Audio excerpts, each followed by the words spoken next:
नमस्कार। आज की क्लास में हम लोग सीखने वाले हैं इकाई का अंक कैसे निकालते हैं। यूपी टेट ने 2019 की परीक्षा में पूछा था इस प्रकार का क्वेश्चन। रेलवे और पुलिस के एग्जाम में भी काफी ये क्वेश्चन पूछे जाते हैं। सबसे पहले समझिए कि इकाई का अंक होता क्या है, तब तो निकालेंगे। तो देखिए जरा, दाएं हाथ से जो पहला अंक होता है उसे हम बोलते हैं इकाई का अंक। अब कुछ हमारे प्यारे कहेंगे कि सर दायां हाथ कौन सा होता है। तो देखिए, आप क्या करिए कि ये वाली उंगली और ये अंगूठा, इन दोनों को ऐसे मिलाइए और जहां पे डी बन जाए वो आपका दायां हाथ होगा। जहां पर डी बन जाएगा वो दायां हाथ होगा और जहां पे बी बनेगा वो बायां हाथ होगा। तो दाएं हाथ से पहला अंक जो होता है, यानी यहां की तरफ से जो पहला अंक होता है, ये कहलाता है आपका इकाई का अंक। ये बात आप लोगों को समझ में आ गई। सबसे पहले ये जानना जरूरी है कि इकाई का अंक क्या होता है। तो दाएं हाथ से पहला अंक क्या कहलाता है? इकाई का अंक। तो इसमें इकाई का अंक क्या है? 7 है। इसमें बताइए इकाई का अंक क्या है? तो इसमें इकाई का अंक क्या है? 3 है। इसमें बताइए इकाई का अंक क्या है? तो इसमें इकाई का अंक क्या है? 6 है। बात समझ में आ गई। अब जब हमें किसी भी संख्या के इकाई का अंक निकालना हो तो केवल हमको इकाई से मतलब रखना है, बाकी सबसे कोई मतलब नहीं रखना है। बाकी सबसे कोई मतलब नहीं रखना है। याद रखिए, देखिए जैसे रेलवे ग्रुप डी है, ज्यादातर ग्रुप डी की जो पोस्टें होती हैं उसमें क्या होता है, क्लास 10th पास मांगा जाता है। कुछ लोग क्या होंगे, अपनी MCA MBA और जितनी डिग्री करे होंगे सब उसमें लगा देंगे। अच्छा बताइए, क्या जरूरत है उसकी? नहीं ना। क्लास 10th अगर उसने पास मांगा है तो 10th की ही मार्कशीट की जरूरत है। ऐसे यहां पर भी होता है। इकाई का अंक अगर पूछ रहा है तो केवल इकाई के अंक से मतलब रखिए, बाकी सबका कोई मतलब नहीं है। बाकी सबका कोई मतलब नहीं है। ये हम क्वेश्चन में भी यूज करेंगे। अगर 2 की घात लिखा है 2, तो इसका मतलब क्या हुआ? इसका मतलब ये हुआ 2 की घात 2 का मतलब 2 का 2 बार गुणा, मतलब कितना हो गया? 4। लेकिन अगर लिखा है 2 की घात 3, तो आप कहेंगे सर इसका मतलब हो गया 2 का 3 बार गुणा, मतलब 8। लेकिन अगर मान लीजिए लिखा है 3 की घात 3, तो इसका क्या मतलब हुआ? 3 का 3 बार गुणा। अब हमने पूछा कि 3 की घात 3 में इकाई का अंक बताइए, तो आप तुरंत बता देंगे कि सर इकाई का अंक इसमें 7 होगा, क्योंकि 3 की घात 3 27 होगा और इकाई का अंक होता है दाएं हाथ से पहला अंक, तो ये आपका 7 आ जाएगा आंसर। लेकिन यहीं पर जब मैं आपसे पूछ लूंगा कि अब बताइए इकाई का अंक क्या होगा, 3 को 34 बार आप लोग लिख पाओगे ऐसे? क्या फिर इसका 34 बार लिख के गुणा कर पाओगे? नहीं ना। तो फिर कैसे करते हैं इस प्रकार के क्वेश्चन को जहां पर घात बड़ी हो जाती है? तो कैसे बनाया जाता है इस प्रकार के प्रश्नों को? तो समझिए जरा इसके नियम क्या हैं। तो देखिए, नियम ये है कि जो घात लगी होती है, यानी जो पावर होती है, उसको क्या करना है, आपको 4 से भाग देना है। किससे भाग देना है? 4 से। 4 से भाग देने पर जो शेषफल बच जाएगा उसी को घात बना लेंगे। अब कुछ प्यारे कहेंगे कि यदि शेषफल सर 0 बच जाए, मान लीजिए 4 से पूरा पूरा कट जाए तो शेषफल 0 बचेगा, तो घात को आप 4 ही रखेंगे। क्वेश्चन से इसको अच्छे से समझिए। देखिए, जैसे यहाँ लिखा है 2 की घात 42, तो क्या 2 को 42 बार लिख करके गुणा कर पाओगे? नहीं कर पाओगे। तो इसके लिए नियम हम लोग फॉलो करते हैं। नियम क्या कहता है कि घात को आप लोग 4 से भाग लगा दीजिए। तो घात कितनी है? 42।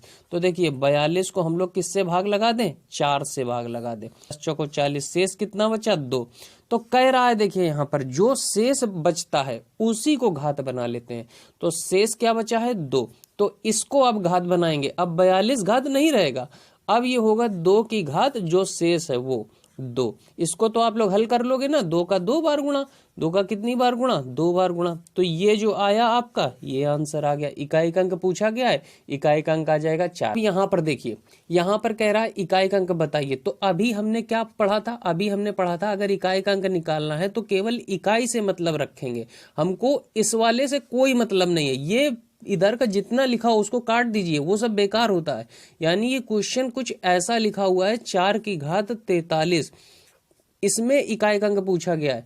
तो देखिए 4 का 43 बार क्या आप गुणा कर पाओगे? नहीं कर पाओगे। तो क्या नियम है?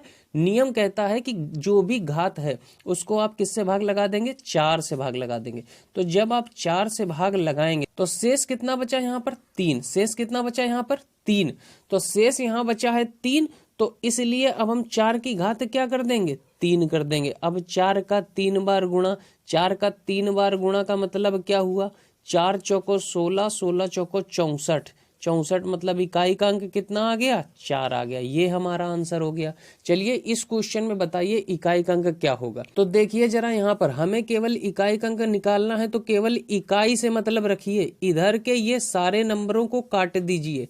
यानी ये क्वेश्चन केवल इतना सा लिखा है 2 की घात 44, इसमें इकाई का अंक निकालना है। तो अब आप कहेंगे सर 2 को हम 44 बार गुणा नहीं कर पाएंगे, इसलिए हम नियम की तरफ बढ़ते हैं।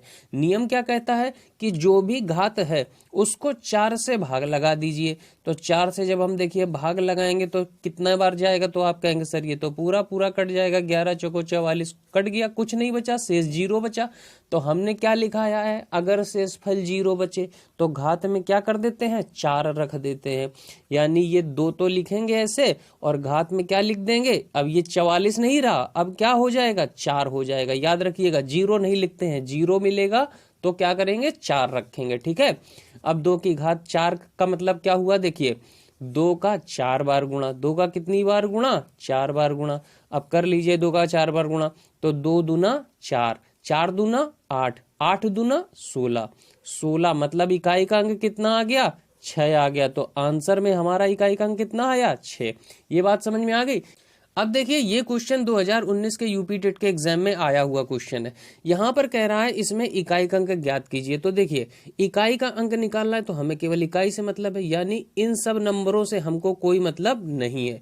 तो हमारा क्वेश्चन केवल कितना सा है, हमारा क्वेश्चन है 3 की घात 167 में इकाई का अंक ज्ञात कीजिए। इसका मतलब क्या हुआ कि 3 को 167 बार लिख करके हम गुणा करें। भाई इतना लंबा तो हम लिख नहीं पाएंगे, तो फिर क्या करेंगे, नियम है। नियम क्या कहता है कि जो भी घात है उसको आप लोग क्या करेंगे, 4 से भाग लगा देंगे। तो 4 से देखिए भाग लगाएंगे तो 4 चौको कितना हुआ, 16 और 7 उतारेंगे, 4 एकम 4, शेष कितना बचा, 3। तो हमने कहा कि जो शेष बचे उसकी घात वही कर दीजिए। तो 3 है और शेष कितना बचा, 3। तो अब इस 167 का कोई मतलब नहीं है। अब यहाँ घात कितना कर लेंगे, 3। तो 3 का 3 बार तो हम लोग गुणा कर सकते हैं ना, तो 3 का 3 बार गुणा कर दीजिए, 3 गुणा 3 गुणा 3। तो 3 त्रिका 9 त्रिका कितना हो गया, 27। बताइए इकाई का अंक इसमें कितना आ गया, इकाई का अंक 7 आ गया। तो हमारा कौन सा ऑप्शन सही हो गया, ए ऑप्शन सही हो गया। समझ में आ गया। चलिए अगर आप लोगों को समझ में आ गया तो इस क्वेश्चन का आंसर कमेंट बॉक्स में कमेंट करिए। अब मिलेंगे अगले वीडियो में किसी नए और कॉन्सेप्ट को लेकर के। Okay, thanks for watching guys.